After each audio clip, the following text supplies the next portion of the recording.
একটি পত্রিকা, একটি ইতিহাস। দৈনিক ইত্তেফাক, যার প্রতিটি পাতা সাক্ষী হয়ে আছে দেশের স্বাধীনতার যুদ্ধ থেকে শুরু করে গণমানুষের জীবনের অজস্র গল্পে।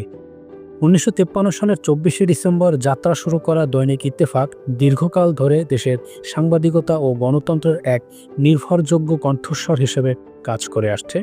এই মহান পত্রিকার ৭১তম প্রতিষ্ঠাবার্ষিকী উদযাপিত হয়েছে শরণখোলা প্রেস ক্লাবে। অনুষ্ঠানের প্রধান অতিথি হিসেবে উপস্থিত ছিলেন যুদ্ধকালীন কমান্ডার বীর মুক্তিযোদ্ধা হেমায়েতুদ্দিন বাদশা, শরণখোলা প্রেস ক্লাবের সভাপতি ও ইত্তেফাকের শরণখোলা প্রতিনিধি শেখ মোহাম্মদ আলী, সাধারণ সম্পাদক আনোয়ার হোসেন, সাবেক সভাপতি ইসমাইল হোসেন লিটন এবং অন্যান্য সাংবাদিক বৃন্দসহ স্থানীয় গণ্যমান্য ব্যক্তিবর্গ। অনুষ্ঠানে বক্তারা ইত্তেফাকের ঐতিহ্য ও সাংবাদিকতার ভূমিকা নিয়ে আলোকপাত করেন। তারা বলেন, বর্তমান সময়ে দেশের উন্নয়ন ও জনসচেতনতা বাড়াতে ইত্তেফাকের মতো পত্রিকার ভূমিকা অনস্বীকার্য। অনুষ্ঠানের শেষে ইত্তেফাকের প্রতিষ্ঠা বার্ষিকী উপলক্ষে কেক কাটা হয়। উপস্থিত সবাই আশা করে দৈনিক ইত্তেফাক তার বস্তুনিষ্ঠ ও সাহসী সাংবাদিকতার ধারা আগামীতেও অব্যাহত রাখবে।